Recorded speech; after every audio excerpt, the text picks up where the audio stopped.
Hello, everybody. Whoa! Whoa, what's going on? Dude, Umineko. There we go. It's working. Hey. I think when we're done recording this one, I might have to restart the computer after I save this. Just because it's acting funny. But it should be fine for now. Okay. So, I just showed Mike the New Zealand story. Yeah, the New Zealand Taught story. him all about New Zealand. It's exactly like New Zealand. I've been there. It's amazing. There's fuckloads of birds. I was a hobbit in New Zealand for the filming of The Hobbit. Okay, well, I'm ready to read.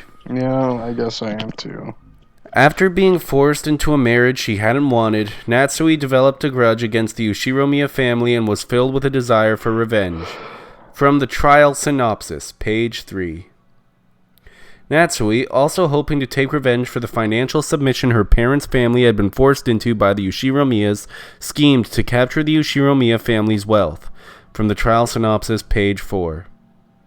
Knowing that the wealth of the Ushiromiya family was, in practical terms, under Kinzo's personal control, she initiated sexual relations to curry favor with him and managed to ensnare him. From the trial synopsis, page 7. From the Bernkastel docs, page 682. To curry favor with Kinzo, Natsui repeatedly imitated Beatrice, the witch of Kinzo's delusions, and engaged in sexual acts. Kinzo saw his long-lost mistress in Natsui and was easily ensnared. Furthermore, by chance, she was sometimes witnessed in this guise by the servants, and this became part of the foundation for the legend of the witch.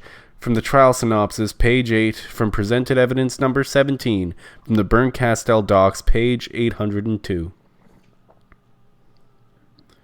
However, late at night on October 4th, 1986, Ushiromiya Battler discovered the hidden gold. The relatives were in an uproar and decided that Battler should succeed the headship, so Natsui planned the crime. She murdered the children in the so-called cousin room and tried to frame Battler for the crime. Furthermore, Genji was murdered for opposing this scheme. Later on, Hideyoshi was also murdered. From this point on, she displayed the strong intent to indiscriminately murder all those involved. From the trial synopsis, page 27, from supplemental materials, BE, page 61, from the Bernkastel docs, page 1103. The following outlines the details of the crime. Midnight, October 4th, 1986. Natsui decided to commit the crime.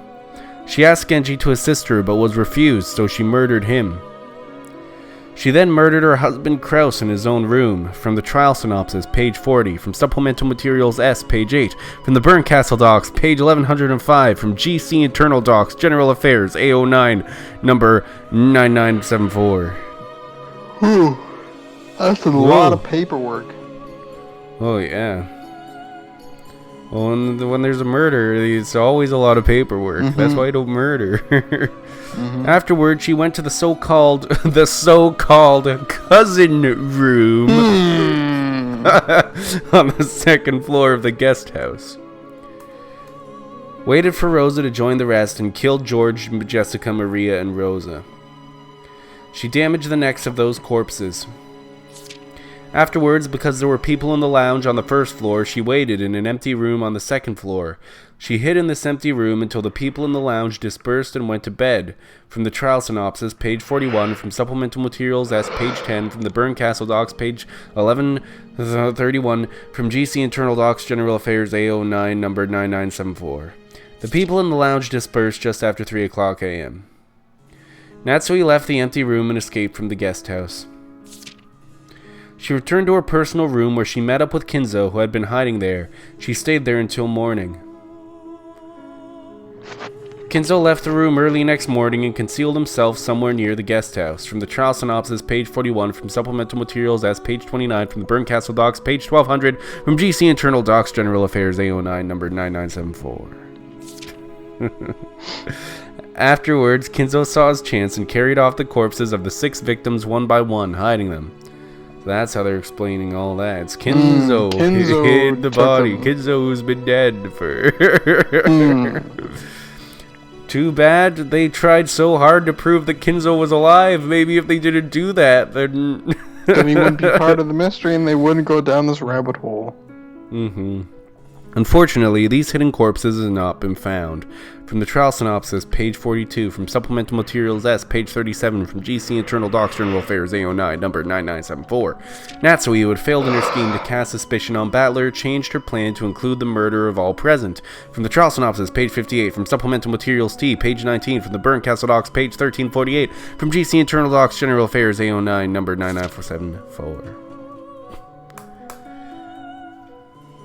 Predicting that one of those present would eventually want to take a rest in a private room, Natsui concealed herself inside a closet in one of the guest rooms.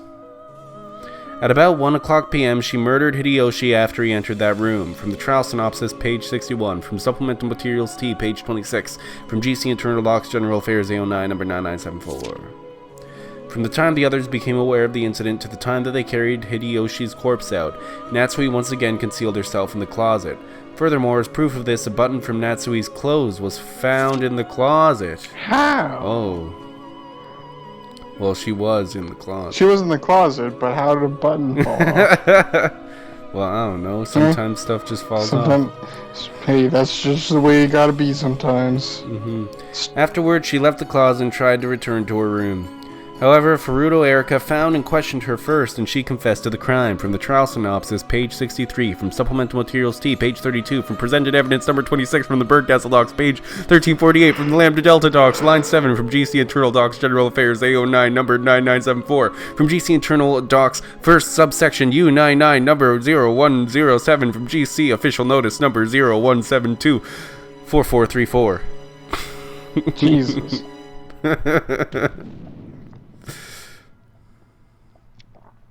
GC Official Notice Number 01724434. Due to the result of Illusion Trial Number 0147007982, midnight, October 5th, 1986, we announce that the following has been determined. That Ushiramiya Natsui did admit to her crime. For 13 months following this announcement, related docs may be perused at the Great Court Legal Offices, Document Management Center, First Subsection. Great Court Deputy Chief, Head Inquisitor of Heresy, Delanor A. Knox.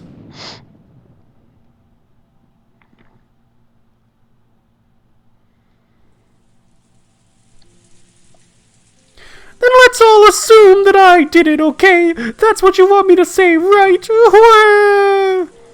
As though she'd given up and decided that it'd be useless to try and talk her out of this any longer, and Natsui screamed that out. It was a sad incident.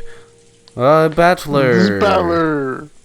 It was a sad incident. I wanted to believe that despite the pitiable circumstances that led to her marriage into the Ashimiya family, Natsui just might have been able to grasp a sliver of happiness together with Uncle Kraus and Jessica. However, by Aunt Natsui's own doing, Uncle Kraus and even her beloved daughter Jessica had been heartlessly killed. It was even harder to believe that grandfather had been an accomplice and hid the corpses. However, judging by the clear testimony given by several people who knew him, grandfather's mental state for these last few years has been far from what anyone would consider normal. Perhaps possessed by a mad devotion to the mistress he had lost long ago, grandfather might truly believe that Aunt Natsui was a reincarnation of Beatrice. Where is grandfather now? Like Erika had theorized. Did he really believe that he could revive Beatrice by carrying out murders following the epitaph? Succumbing to Natsui's cajolery? Right now, is he holding some kind of disturbing ceremony with the bodies he's carried away? Are you satisfied now? This is what you wanted to make me say, right? Aunt Natsui sobbed as she spoke. This is your revenge, isn't it? You, the man from 19 years ago! This man from 19 years ago that Aunt Natsui kept mentioning was supposedly someone who had caught her in some sort of trap. However, she had only mentioned that this man from 19 years ago existed, and she most certainly hadn't tried to explain what had happened 19 years ago. I'm sure that man's underling is one among us here. I'm sure that right now that man is ridiculing me through one of you. Then tell me, are you happy now? Has a bit of that pain and suffering you've endured for 19 years gone away? I finally understand. The reason you've courted me so far is because you wanted to make me acknowledge that, right? Natsu, other than us, there's absolutely no one here. Please stop this insanely desperate charade and quit pretending that someone who doesn't exist actually does. Hehehe. Fucking, but you still believe in Kinzo.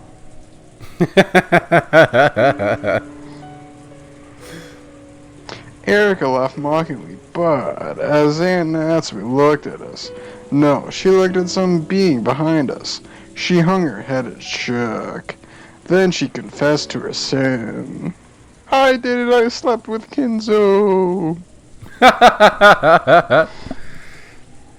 I committed murder. So you finally acknowledged your crime directly. No, this is not about what has happened today and yesterday.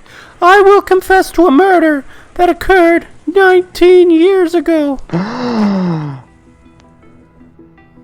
19 years ago?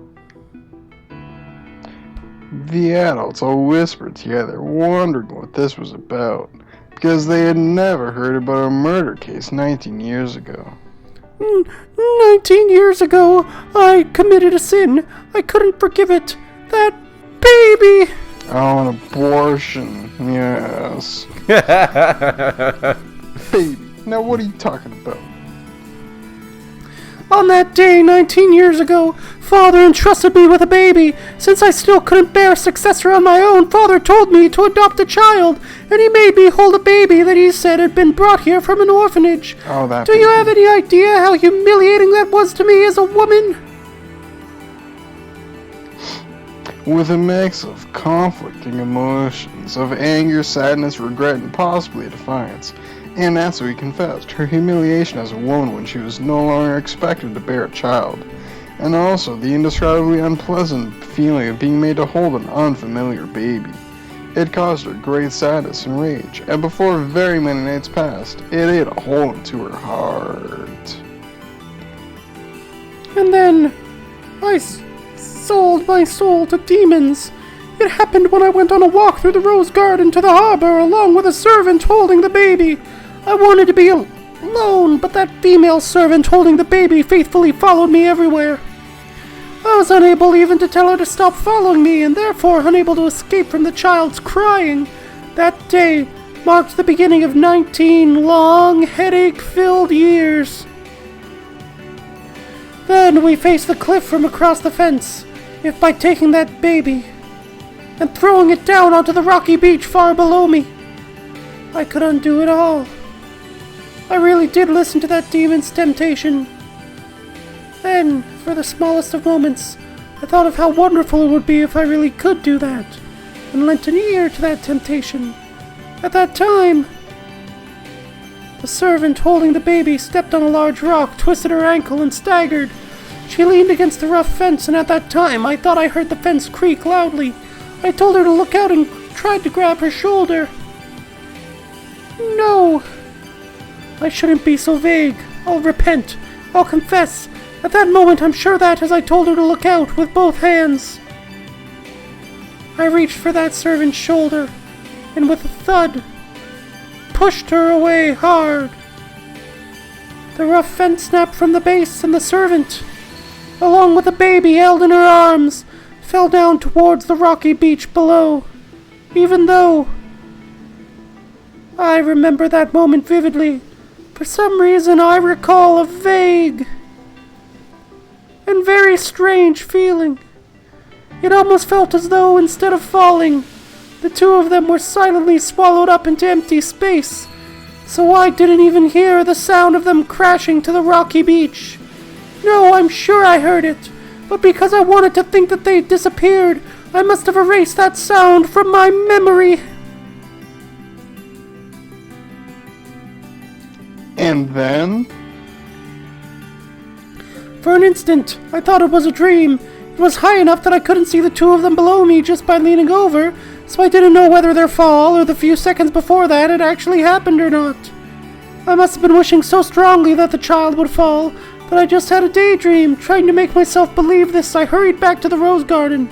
Then I decided to let the servant take care of the baby, choosing to take a rest alone in the garden. Then, Father asked what had happened to the baby.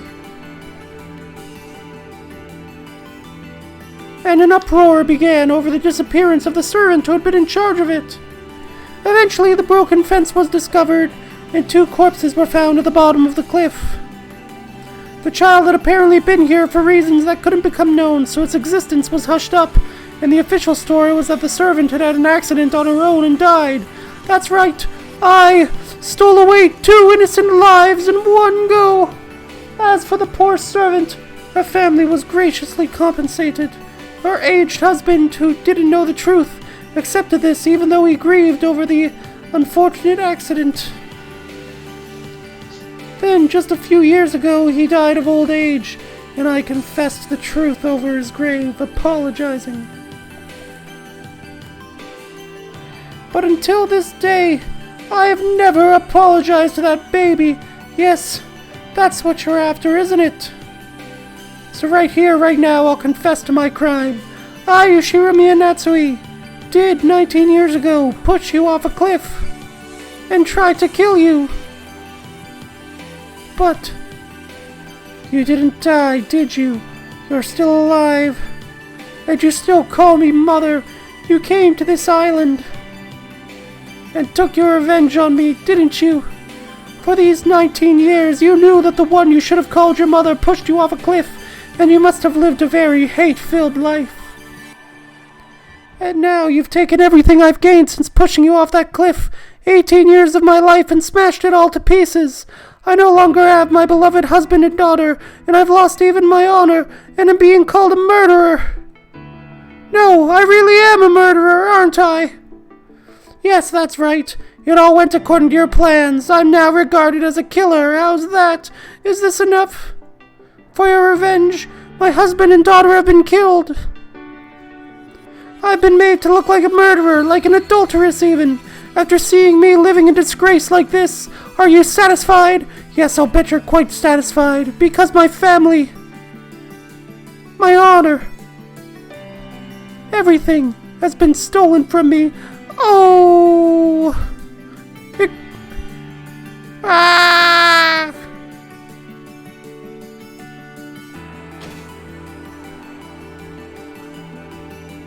After all this, do you still claim that you were framed?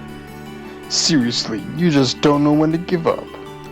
Can you hear me? You, the cursed child from 19 years ago. Are you satisfied now? You've stolen everything from me now. What else could you want? Please. Just forgive me.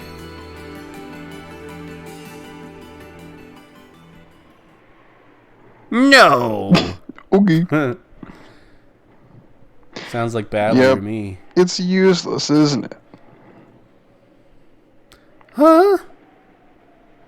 Battler, did you say something?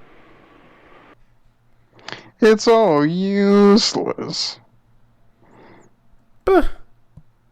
Battler-kun? Yeah, it's useless, isn't it? It's all useless.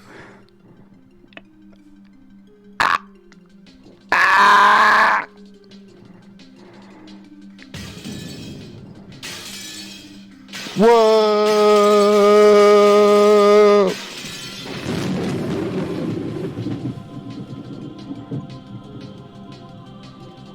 Damn, dude. Yoshiromiya Kinzo died before the game's start time. Umineko died in the first Twilight. Natsui. Yoshiromiya Natsui alive at the time of game suspension. Jessica, first Twilight, died. Ava alive at the time of the game suspension. Hideyoshi died.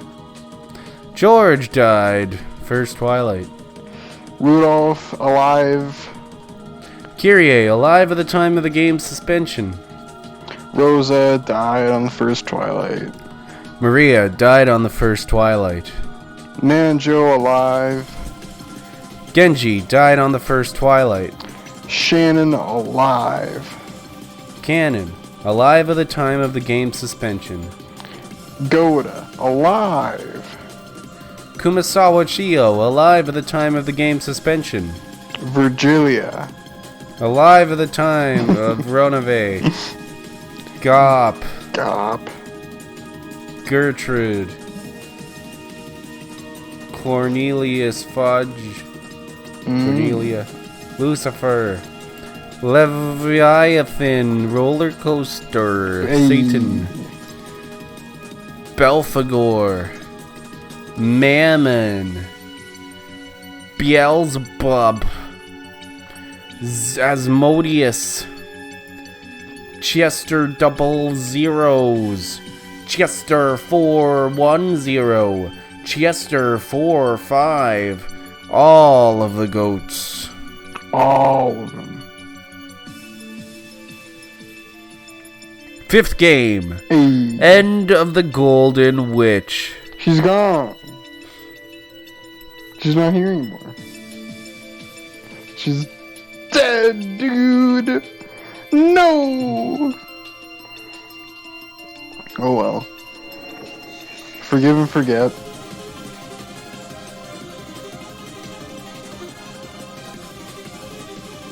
What a great song. Yeah, it's pretty good.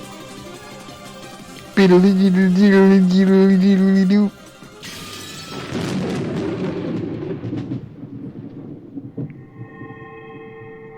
Achievement unlocked. The answer. Wait, I missed it. No. No.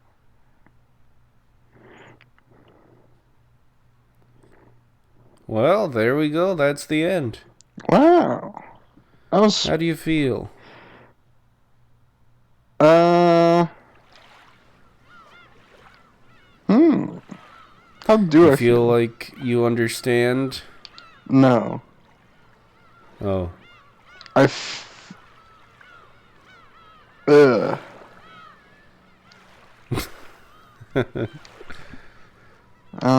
don't know. I don't think I feel more lost. I'm not more lost.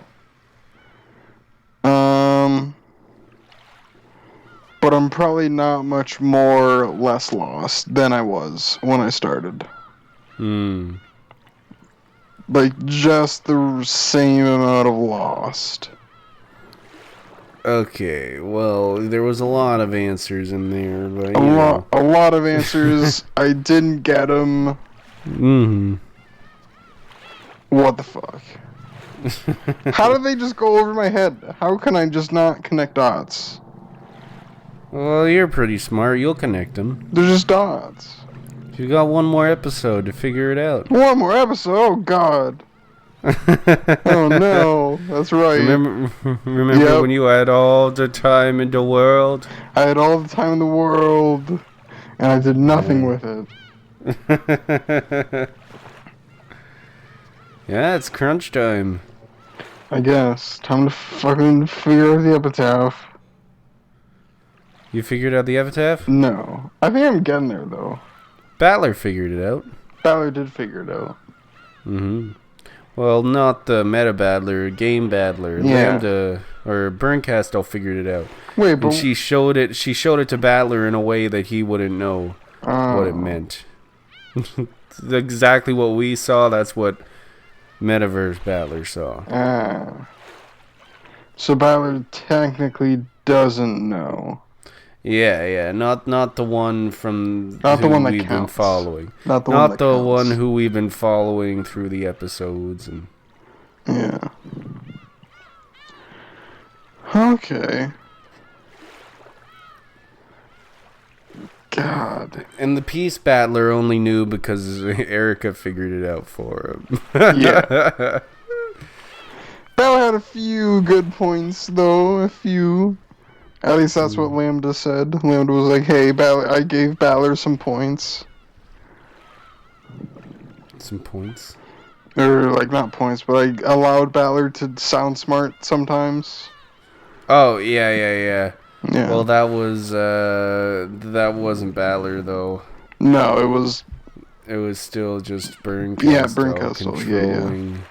Controlling him. Because she was on the side of the humans, and Balor's like, if it was all actually a game of chess, Balor would be like the king piece for the sides of the humans, probably. But not the queen. Who'd be the queen? So, I don't know, Kyrie? Sure. What about Hideyoshi? Anji would be the queen. Yeah, Anji. Yeah. Oh, yeah. She would be the queen. The queen's gone, though. The queen got taken out. Yep. She's gone. She's dead. Mm-hmm. It's sad. It's really sad. Oh, well, maybe we'll see her again. Hopefully. That'd be pretty cool. Because she's still alive in, like, the real world, right? Well, it depends. It depends how you interpret it. No, it's the real world. Thank you very much. The real world, because she was traveling to like the island, wasn't she? Yeah, but that all could have just been in her imagination. There's a theory that was all in her imagination, and when she jumped off the building at the beginning, she actually did die. That's the theory. Well, then how can you have an extended dream thing when you're dead? That doesn't make any sense. She was imagining it before she jumped off the building. Yeah, but how long does it take? Like, because time isn't infinite. You can't just have an infinite thing in your mind. Yeah, well, was the story infinite? What are you talking about? It ended. No, it did end, but like, think about like the split second between you hitting the ground. And like no, not after she jumped, like when she was on top of the building and just staring. And she was but still, that takes a lot of time. She needs to eat or something like that. What do you mean? Because it takes a long time to like have that story play out in your mind. I don't think so. I think I could do that in like just probably a few minutes. Think about all that stuff. If that was something, because it's coming from my own mind anyways. Alright, whatever. Whatever. Mm-hmm. Okay. So, I guess that's this one done. Yep. We're, Mike and Tony. Yeah, that's who we are. And, this is Umineko. Thank you guys for watching, and we'll see you again. Never, because this is actually the last episode. Goodbye forever. What? See ya. No. Goodbye. No, but we will be back with the tea party at some point. No. At some point. No, he's not lying. next week. We won't be back with the tea party next week because we're doing other stuff. We're going to record some special 1 year anniversary We're not stuff. recording anything. Nope. Okay, yeah, I'm lying. Yeah, yep. No. We're Exactly. not. It's all a secret. Don't even Mike even and think. Tony are splitting up. Don't we're even gone. think about what I was saying right now. It's not a real. We're not planning anything for next week. No, we're just going our separate ways. I think it's about time. Okay. Okay. Bye. Bye.